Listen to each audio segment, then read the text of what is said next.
大家好，我是小郑小民。我想跟大家分享一下 Max Blumenthal， 他中文名字叫马克思·布鲁门萨尔。他在联合国最近的一个报告，这两天传的挺厉害的，都是在自媒体平台上面，你可以看到不少。我说一下Max Blumenthal 这个人，他是一个非常正直的一个记者。他创办了这个机构叫灰色地带。灰色地带里头不止他一个人记者，那里面的记者都是挺正统的、挺认真、挺客观的记者。Max Blumenthal 他自己也写过很多的关于各种各样的报道。他还曾经写过几篇关于新疆的这个报道，挺客观的，就是等于是帮助我们辟谣了。他的分析那个角度，就是新疆的这件事情的那个信息来源非常不可靠，所以他写过好几篇这方面的报道。所以我是从那个事情上开始注意他，然后我也读过他写的一些书啊什么的，非常好的一个记者。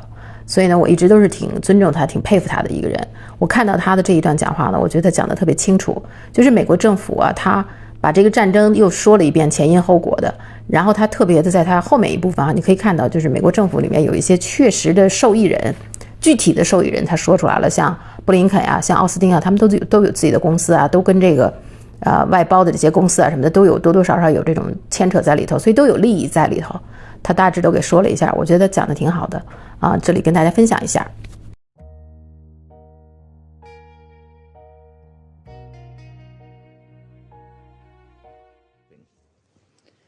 I now give the floor to Mr. Max Blumenthal.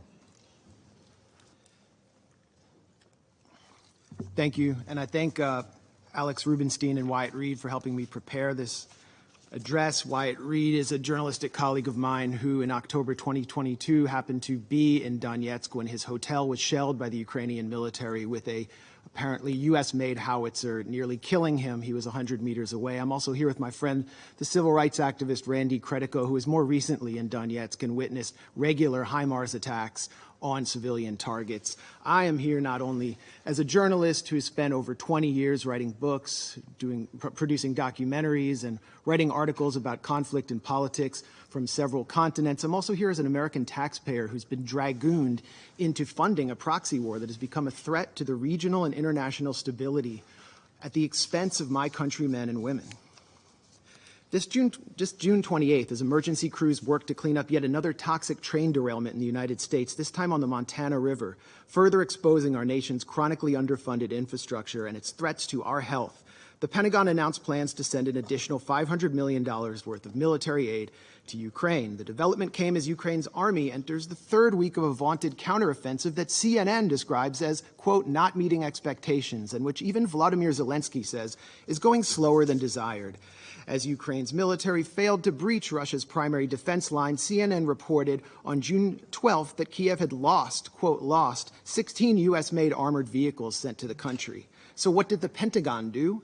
It simply passed that bill down to average U.S. taxpayers like myself, charging us another $325 million to replace Ukraine's squandered military stock. There was zero effort to consult the U.S. public's position on the matter, and the vast majority of Americans likely did not even know the exchange took place. This policy that I'm describing to you, which sees Washington prioritize unrestrained funding for a proxy war with a nuclear power in a foreign land while our domestic infrastructure falls apart before our eyes, exposes a disturbing dynamic at the heart of the Ukraine conflict, an international Ponzi scheme that enables Western elites to seize hard-earned wealth from the hands of average U.S. citizens and funnel it into the coffers of a foreign government that even Transparency International ranks as consistently one of the most corrupt in Europe.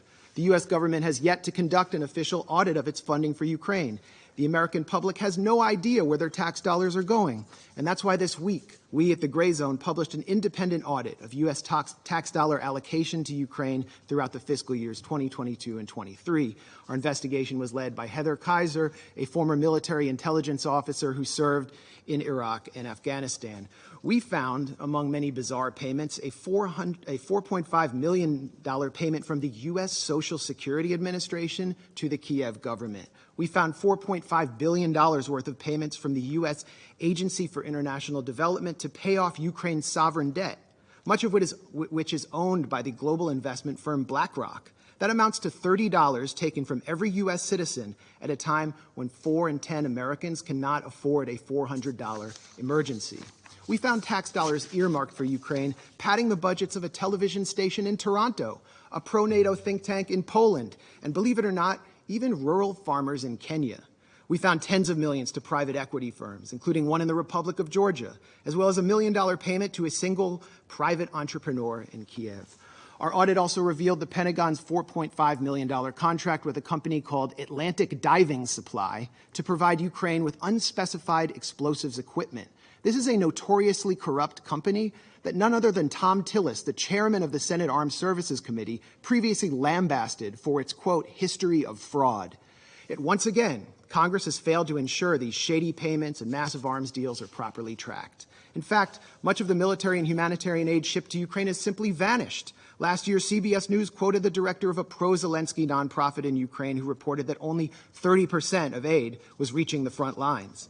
The embezzlement of funds and supplies is at least as troubling as the potential consequences of the illicit transfer and sales of military-grade weapons. Last June, the head of Interpol warned that the massive transfers of arms into Ukraine means, quote, we can expect an influx of weapons in Europe and beyond, and that criminals are now, as we speak, focusing on them. This May, a group of anti-Kremlin Russian exiles outfitted with gear supplied by the Ukrainian government was hailed by Western politicians for carrying out terrorist attacks in Russian territory using American-made Humvees. Although the group, the so-called Russian Volunteer Corps, is led by a man who calls himself the, quote, White King, and includes numerous open admirers of Adolf Hitler, described as neo-Nazis in U.S. mainstream media, the Western weaponization of this militia against Russian forces and Russian civilians has not prompted any outcry from Congress. And while the Biden administration has promised that it's keeping tabs on the weapons sent, a State Department cable leaked last December conceded that, quote, kinetic activity and active combat between Ukrainian and Russian forces create an environment in which standard verification measures are sometimes impracticable or impossible. The Biden administration not only knows that it cannot track the weapons it's shipping to Ukraine, it knows that it is escalating a proxy war against the world's largest nuclear power and daring it to respond in kind.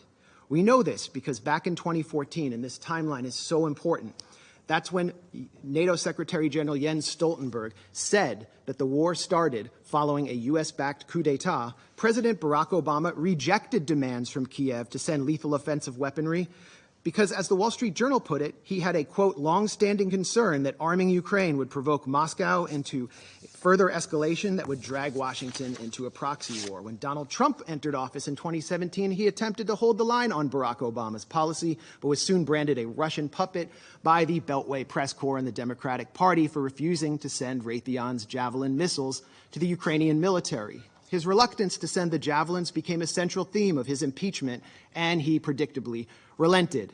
As U.S.-made offensive weaponry began to reach the front lines of the Donbass, the collective West exploited the Minsk Accords to, quote, give Ukraine time to arm up, as the former German Chancellor Angela Merkel put it. In January 2022, the U.S. announced a $200 million arms package to Ukraine. Follow the timeline. By the 18th of February, observers from the Organization for Security and Cooperation in Europe reported a doubling in ceasefire violations, with OSCE maps showing the overwhelming majority of targeted sites on the side of pro-Russian separatists in Donetsk and Lugansk. 5 days later, Russia invaded Ukraine. And since then, the U.S. and its allies have been scurrying up the escalation ladder at every opportunity. Quote, things we couldn't give in January because it was escalatory were given in February, a former State Department official complained after meeting with Ukrainian counterparts. And things we couldn't give in February, we can in April. That has been the distinct pattern, starting with, for crying out loud, Stingers, referring to shoulder-mounted rockets. Joe Biden himself said in March 2022, the idea that we're going to send in offensive equipment and have planes and tanks, don't kid yourself. No matter what you all say, that's called World War III. Just over a year later, Biden changed his tune, backing a plan to provide F-16 fighter jets to Ukraine, and after pressuring Germany to send in the tanks he once feared would provoke World War III. It would only take 2 months from the time Ukraine received HIMARS, Lockheed-made HIMARS systems for the U.S. For the Ukrainian military to begin targeting critical infrastructure, using them to strike the Antonovsky Bridge over the Dnipro River, and again 2 months later in a test strike on the Kakhovka Dam to see if the Dnipro's water could be raised enough to stymie Russian crossings, as the Washington Post reported. 3 weeks ago, the Kakhovka Dam was destroyed, triggering a major environmental catastrophe. that caused mass flooding and contamination of the local water supply. Ukraine, of course, blames Russia for this attack, but has produced no evidence. Around this time, Ukraine also baselessly accused Russia of planning a provocation at the Zaporozhye nuclear plant. This triggered a resolution by Senators Lindsey Graham and Richard Blumenthal, no relation to me, calling for NATO to intervene directly in Ukraine and attack Russia if such an incident occurred. The move by Blumenthal and Graham thus established a de facto red line for initiating U.S. military action, much like the one set down in Syria, which, as a former U.S. diplomat commented to journalist Charles Glass, was an open invitation to a false flag. Will we see another Duma deception, but this time in Zaporozhye? This time with nuclear consequences? Why are we doing this? Why are we tempting nuclear annihilation by flooding Ukraine with advanced weapons and sabotaging negotiations at every turn? We've been told by people like Senator Dick Durbin that Ukraine is literally in a battle for freedom and democracy itself. And therefore, anyone who opposes military aid to Ukraine opposes the very defense of democracy, according to this logic.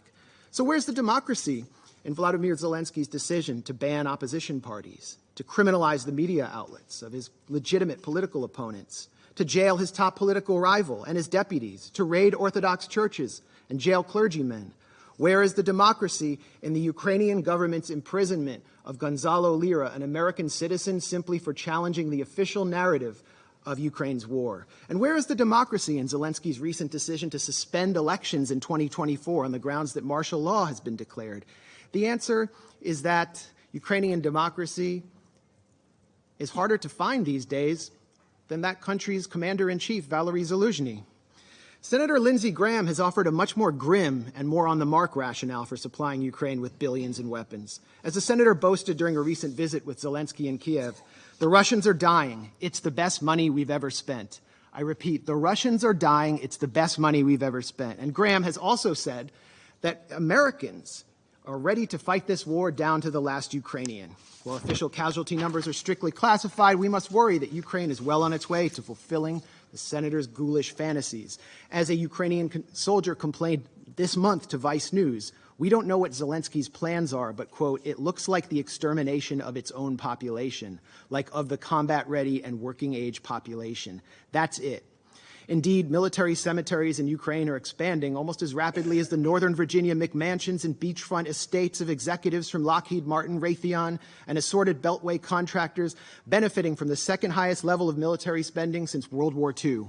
These are the real winners of the Ukraine proxy war, not average Ukrainians or Americans or Russians. The winners, or Europeans for that matter, the winners are people like Secretary of State Tony Blinken, who spent his time between the Obama and Biden administrations launching a consulting firm called West Exec Advisors, which secured lucrative government contracts for intelligence firms and the arms industry.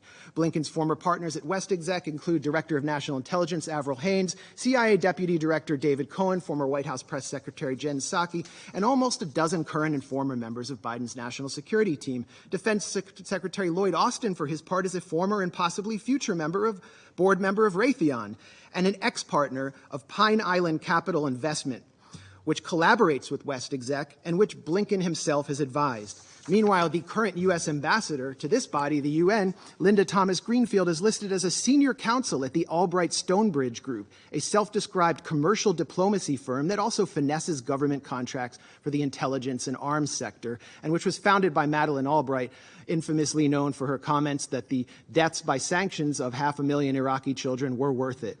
So while military-age Ukrainian men are ripped off the streets by military police and sent to the front lines, the financially and politically connected architects of this proxy war are planning to walk through the revolving door to reap unimaginable profits once their time in the Biden administration is over. For them, a negotiated settlement to this territorial dispute means an end to the cash cow of close to $150 billion in U.S. aid to Ukraine. So in closing, when the United States, my country, a permanent member of this council, has fallen under the control of a bipartisan regime which seeks to perpetuate a proxy war for as long as it takes, in the words of Joe Biden, which considers diplomacy synonymous with unilateral coercive measures to, quote, turn the ruble to rubble, as Biden pledged to do, whose leadership subverts negotiations in order to pursue profit while refusing to properly inform its own citizens what they're paying for, and pushes the sons and brothers of its supposed Ukrainian partners out onto a killing field in order to bludgeon a geopolitical rival, When both Zelensky and members of U.S. Congress are calling for preemptive strikes on Russia,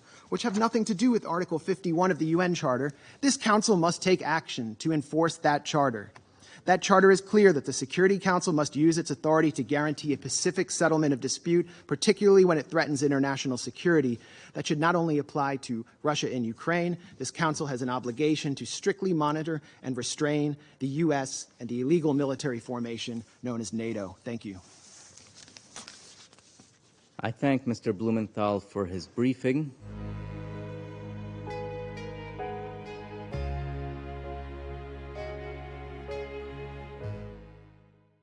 他讲得非常好，是吧？这个灰色地带呢，也是一个很不错的媒体，有机会大家可以支持一下。OK， 那今天就先到这里，谢谢大家。喜欢我的节目，麻烦点赞、留言、转发、订阅，谢谢。